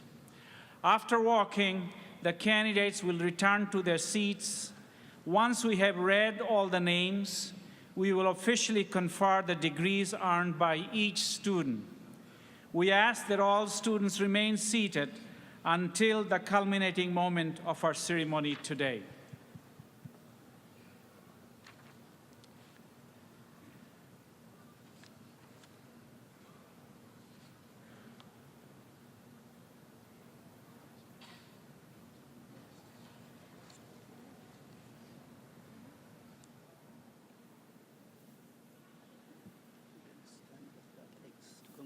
Okay.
Master of Science in Biomedical Engineering and Biotechnology, Andrea Marie McLaughlin.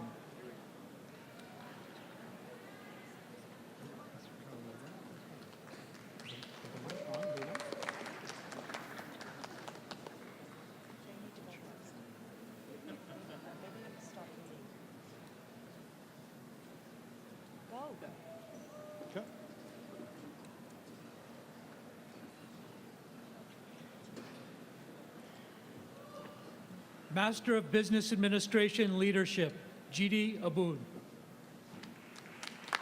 Master of Science Computer Engineering, A.M. Esfar-e Alam.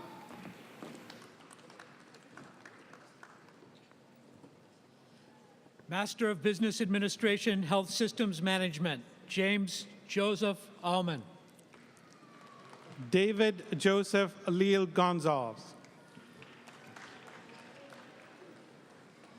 Dharmveer Dev Arora.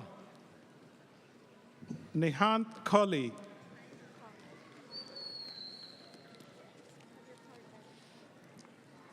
Monica Uzochi Agoa.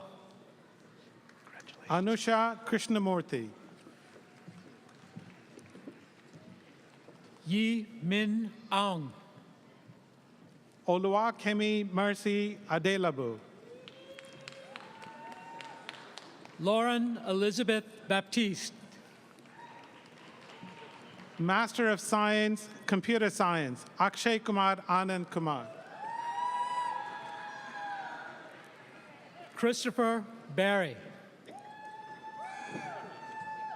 Vibhuti Vishnu Agni. Jennifer L. Belmar. Ankita Anil.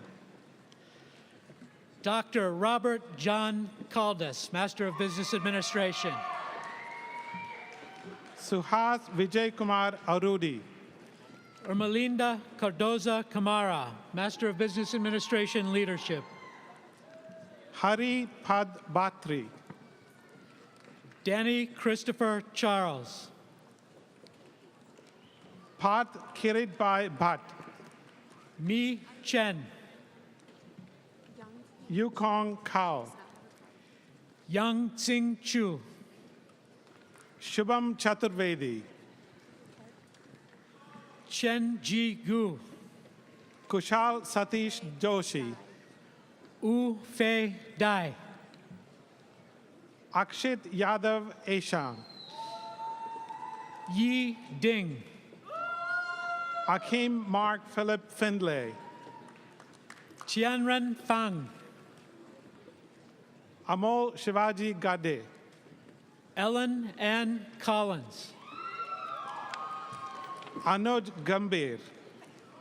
Caroline Mary Daubitz. Devant Pavan Gupta. Anka Daniela DeYellen. Shalaka Hegde. Jessica L. Griswold. Hussein Ul Abidin. Karen Marianne Ephraim. Yagnavi Indukuri. Feng Mo Tzi. Satya Kannan. Stephanie Geltrude. Pavan Kaparthi. Irene Giannakis.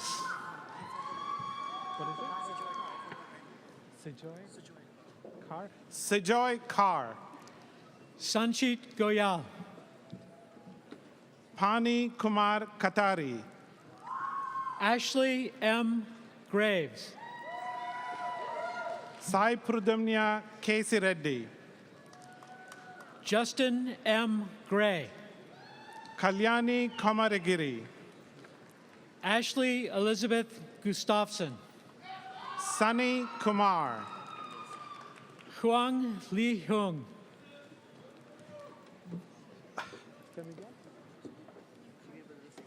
Veerbhadra Singh Kumar Pavat. Nikita Yadev Kanjerla. Justin Ho Yin Leong. Kelby Elizabeth King. Jiahuan Lee. Tarek Kizan. Jagruti Mali. Catherine Swaja Kilhauger. Apurva Ravikant Mane. Cindy Ching Xing Lee. Apurva Sanjay Mati. Li Yuren. Ganta Mahendra. Aubrey Marie Levesque. Sohail Akram Mohammed. Li Danping.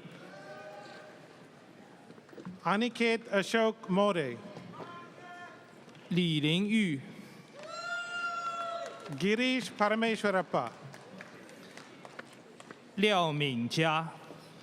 J. Satish Kumar Patel, 林博文、 Abhishek Pathade, Raven John Machado、 Deepali Tukaram Patel, Ashish Basavaraju Magda Dahari, Patel Samir Ravindra, George Ernesto Martinez, Akshay Ramesh Pawar, Vladimir Mazaev, Shantan Reddy Pakala, Ayush Mathur, Karthik Siddhartha Raja, 孟庆飞、 Sayali Manoj Raji, Enoch Se Nguyen、 Anand Anil Salunki, 林泰hyun Nguyen、 Zania Sandhu, Chai Tai San No, Mei Mei Kin, Master of Science in Civil and Environmental Engineering, Ainsley Marie Nixon, Hardik Sankala, Master of Science in Computer Science, Kenneth P. Nixon, Prinkle Sharma, Carrie Marie Nova Suspiro, Anjana Madhu Shivangini, Udit Manish Parak, Swati Srikanta, Chantel M. Parkinson, Tanmay Chandrakant Thakur, Abhi Patel, Shyam Shivraj Thakuri, Michelle Pereira, Rohan Reddy Tumala, Louis Perez, Saumya Velaswamy, Brittany Pickering, Jayesh Kumar Vijayaragavallu, Adam Manfred Pereira, Bibash Shrestha, Danning Sawandi Pucher, Nile Upadhyay, Ibidola Oluwasan Apasinio, Manvita Vodnala, Olapato Peter Oladimeji, Meet Mukesh Vora, Chinoso Azaroka, Sandesh Vani, Shrikuma Manam Parakal, Master of Science and Data Science, Mehmet Duman, Ahmed Tamer Ashraf, Jonathan David Lancy, Karan Hussein, Divya Smriti Pulagurta, Tanaz Bidye Bedama Mary, Master of Science Electrical Engineering, Abner Barrows, 任路遥， Ray Batista, 任蕊， Sneha Kolapalli, Sampathgraph Ragarajan,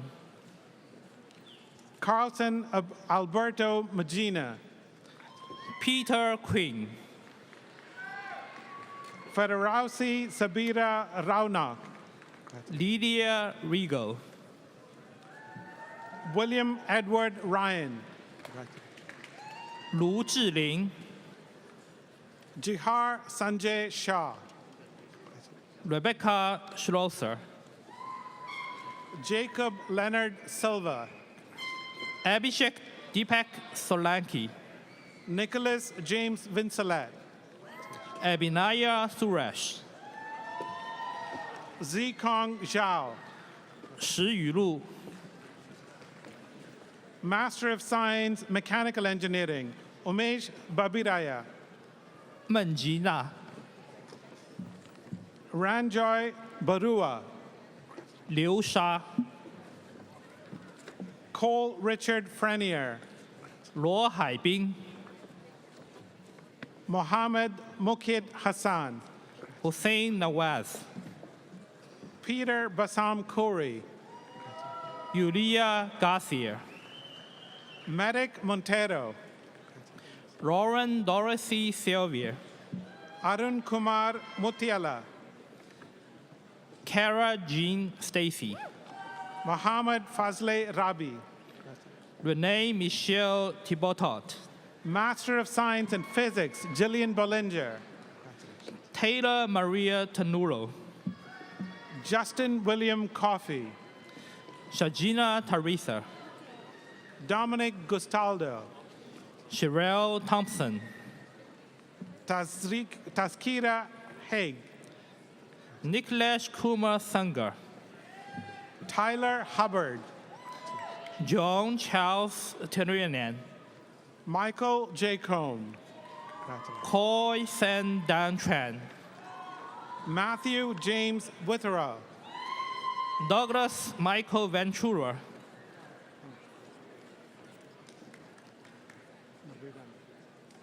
College of Nursing is coming up next.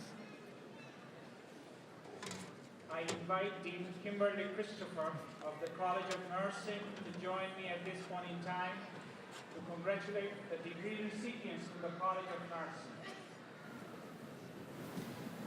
Master of Science, Nursing, Adult Health Nurse Educator, Deborah Louise Burdock.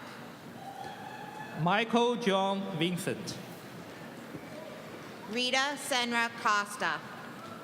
Caroline Walsh, Betty D. Lyons. Amy Lee Welch,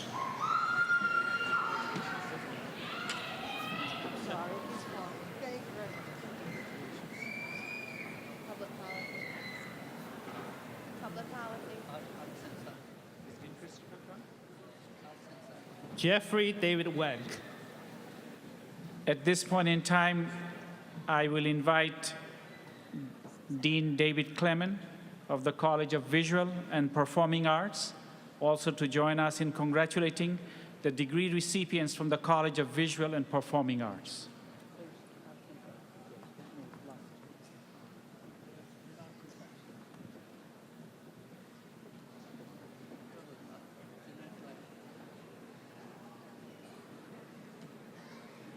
I'd be inviting also Dean Jeanette Riley of the College of Arts and Sciences to join in congratulating the degree recipient from the College of Arts and Sciences.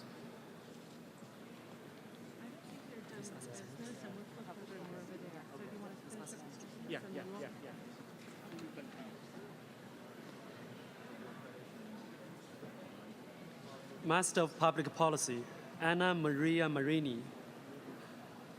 Wang Naichen, MBA Finance.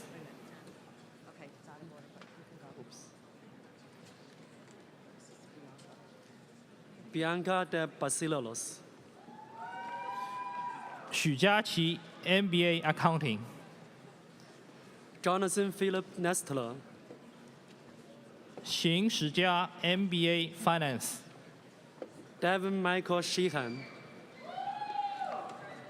Yun Xue, MBA Finance. Holly Allison Stickles. Yang Renqi, MBA Marketing. Master of Arts, Teaching, Rachel Marie Barson. Zohad Zadid, MBA Marketing.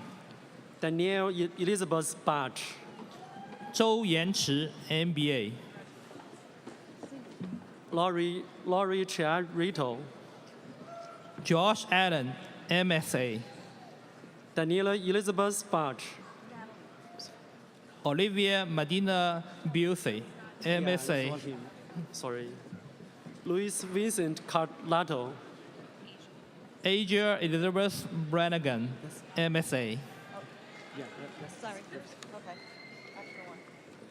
Ashley Marie Tafani. Derek Cahill, Master of Science Accounting. Eric Daniel Feldman. Mark Boy Fan, Master of Science Accounting. Justin J. Galanha. Ming Do, Master of Science Accounting. Jessica Margaret Joyter. Palomena Georgivia, Master of Science Accounting. Kyle Jordan Corrades.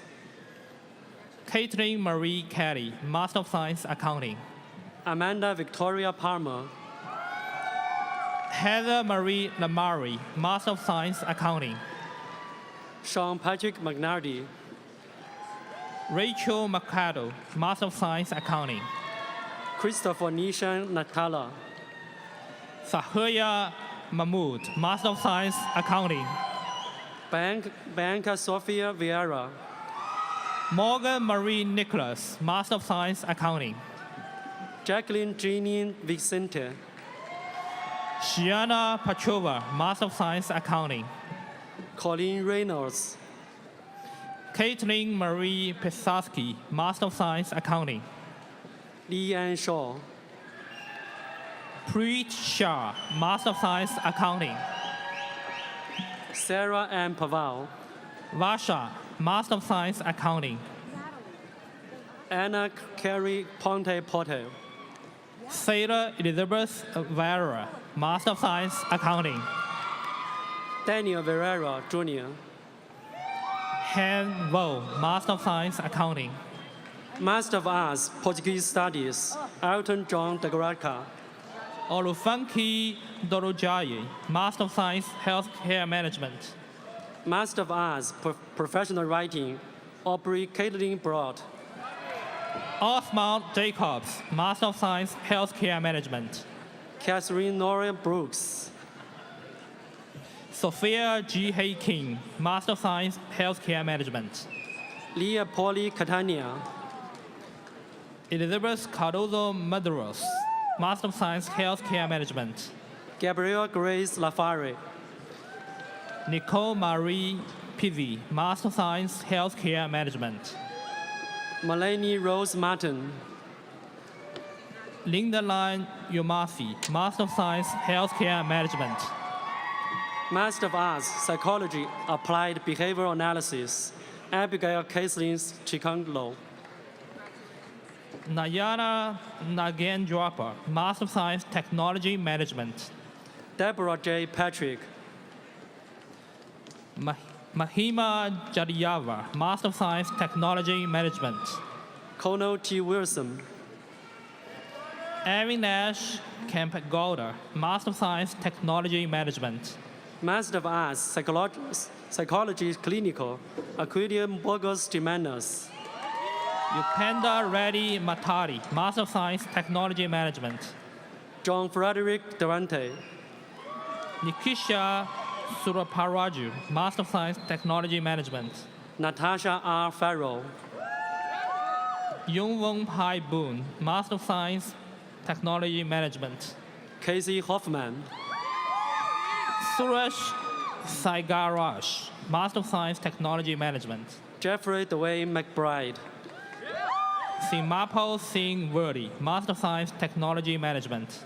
Josie Caroline Osborne. Paul Joseph Mancuso, Master of Science, Marine Science and Technology. Jamin Courier Penny. Mahmoud Hassan Monim. I ask Dean Steve Lorenz of the School of Marine Science and Technology to join us on the stage. Liberty Lord Shelton. Josie Caroline Osborne. Yes, no, yeah. Stephanie Thompson. Yeah. Alexandra Helen Russell. Nathan Gerard Simmons.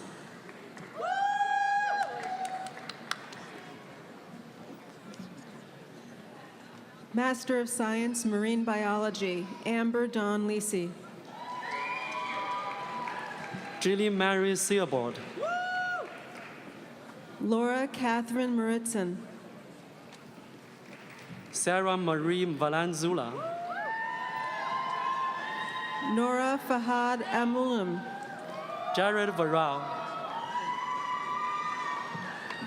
William Thomas Hutchinson III. Rebecca Ann Weller. Smruti Deval Patel. Master of Arts Psychology Research, Brianna Alexandria Paulo. Jin Wang. Brian White. Ningning Zhang. Kathleen Clara Wilson.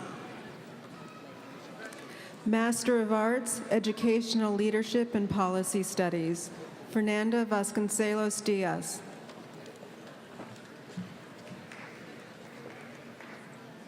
Lauren Freed. Latoya Renee Robertson.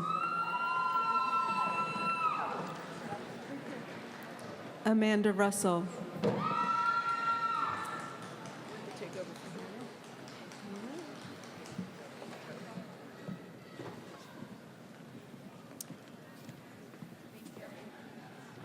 Now reading for the College of Visual Performing Arts.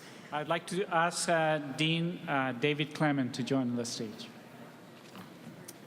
Master of Fine Arts, Artisanry, Heather Jo Davis. Andrew Leo Stansbury. Hannah Camille Vogel. Amanda Christine Watkins. Lisa Ann Bryson. Master of Fine Arts, Natasha Jabre. Andrew Joseph Laverty. Marita Torbeck. Monica Correa Nesho Lopes. And Master of Fine Arts and Visual Design, Yunji Gao.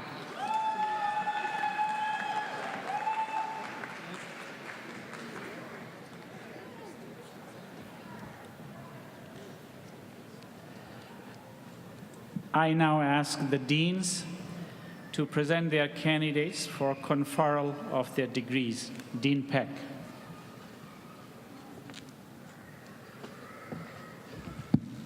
Chancellor Helm, Provost Kareem, on behalf of the faculty in the College of Engineering, I present to you these outstanding candidates for the degree of Master of Science.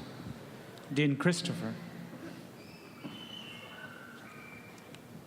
Chancellor Helm and Provost Kareem, on behalf of the faculty of the College of Nursing, I present you these outstanding candidates for Master of Science. Dean Clement. Chancellor Helm and Provost Kareem, on behalf of the faculty of the College of Visual and Performing Arts, I present the candidates for the degrees of Masters in Art Education and Masters of Fine Arts. Dean Riley.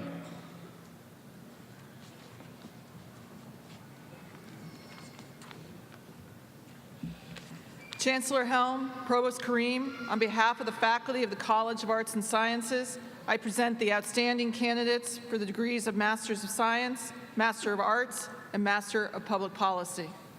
Dean Guna.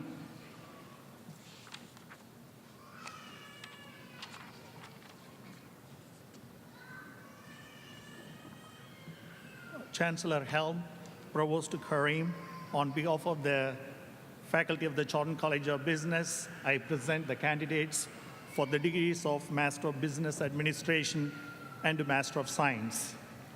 Dean Lawrence.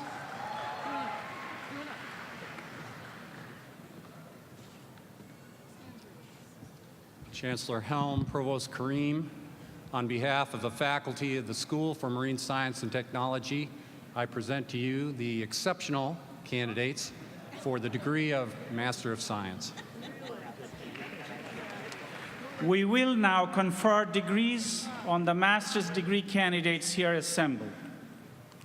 As I read the name of each academic degree, we ask that group of students to stand until all master's degree graduates are standing. Candidates should still remain standing until all degrees have been named and all candidates are standing. Audience, please hold your applause until everyone is standing. Will the candidates for each degree please rise and remain standing as I read the name of your degrees? Master of Art Education. Master of Arts. Master of Business Administration. Master of Fine Arts. Master of Public Policy, Master of Science,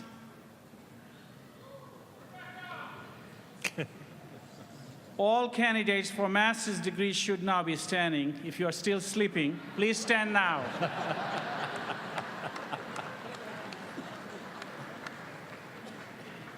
Interim Chancellor Helm, standing before you are all of the students who have completed the Master of Art Education, Master of Arts, Master of Business Administration, Master of Fine Arts, Master of Public Policy, and Master of Science graduate programs. I recommend each of these candidates for the conferral of their appropriate degrees.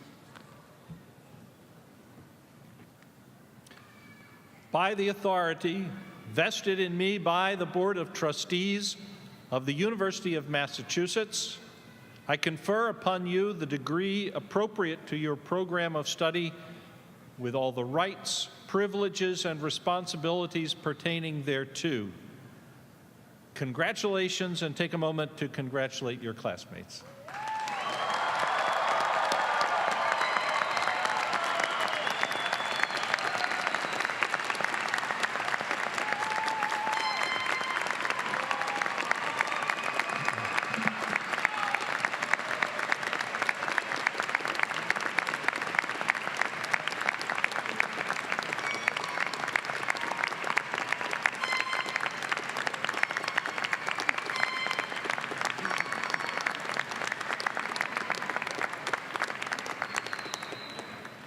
Once again, class of 2017, congratulations. Before we conclude this commencement ceremony, I have one last request for you. Mark your calendars now for Homecoming 2017, September 29th to October 1st, when you can come back as alumni. Congratulations, Godspeed, stay in touch. And I now, well, I will, as soon as I hand off this mace, declare this part of the 117th commencement of the University of Massachusetts, Dartmouth to be concluded. Please wait for additional direction from Scott Webster.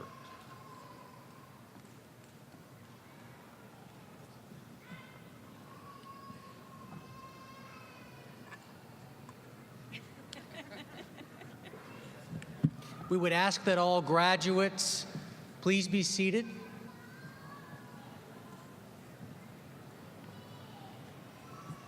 Graduates, family, and friends, please remain seated while the platform party leaves the platform.